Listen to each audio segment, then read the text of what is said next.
Hey, what's up guys? Nick White here. I do tech and coding stuff on Twitch and YouTube. Check the description for all my information. How sick are you of that? I do stuff on my Patreon, and you can reach out to me on Discord. Try and get back to everyone. This problem is called Contiguous Array, and this is also another super popular problem. I can't believe we haven't done this one. I've done this one multiple times before. Given a binary array, find the maximum length of a contiguous subarray with an equal number of zeros and ones. So if you guys don't know what binary is zeros and ones. Programming is computers are made of zeros and ones. Maybe you all heard that before. So the array is going to be consisting of only zeros and ones. There could be as many ones and zeros as you want, but no other numbers.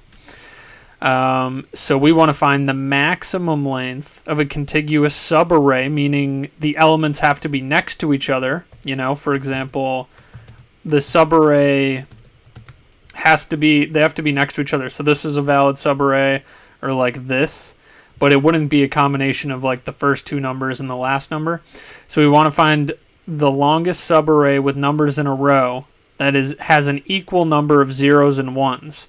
So like this is an equal number of zeros and ones because there's 1 0, 1 1. This is not because there's 2 1s and 1 0. But this is because there's 2 zeros, 2 1s. So this is, length 4.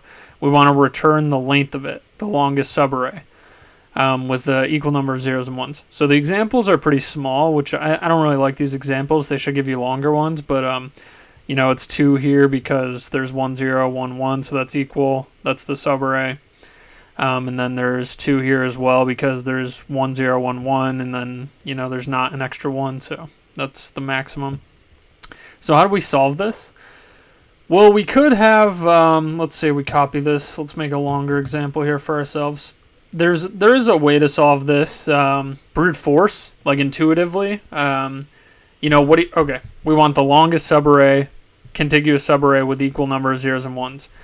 Since it's contiguous, just generate all contiguous subarrays and find the longest one with an equal number of zeros and ones. That's a double for loop. So what you would do is you'd have an outer for loop going through each of the elements, and then you'd have an inner for loop that would just go to the end of the array. So it would just check this whole subarray, and it would be like, is there an equal number of zeros and ones from this point to this point to this point? It's like, for each index, you have another pointer going out and extending it. And you check if they're equal number of zeros and ones, and you keep updating a maximum length, and then you move on to the next one, and you do the same thing, and then you move on to the next one, and you do the same thing. And that's a way to solve it, like just check all subarrays. But that's pretty slow.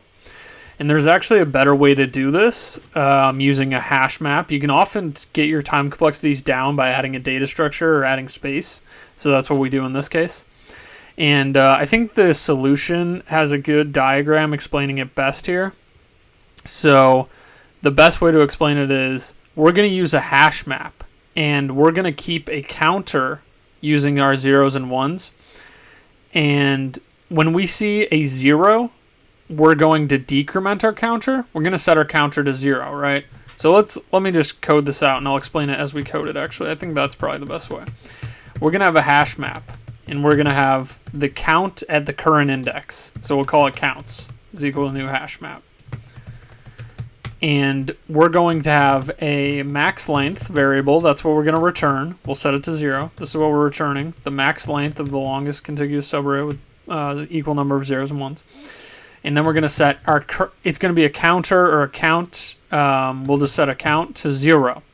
Now, as we loop through the array, this is a linear loop through. So the solution's linear time complexity, linear space.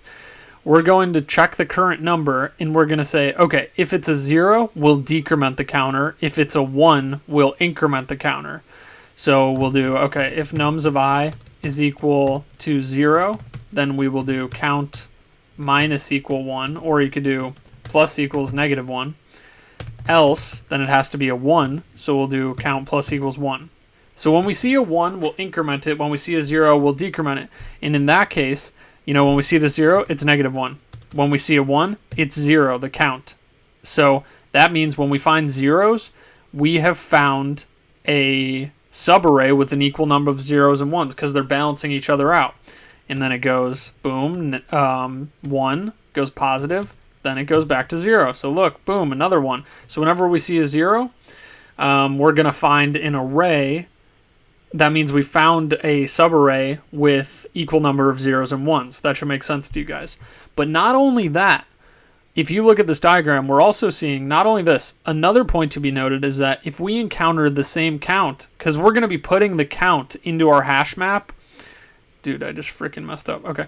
We're going to be putting the count. This will be the count at the current index into each hash map. So we're going to be doing map.put count at each index into our hash map.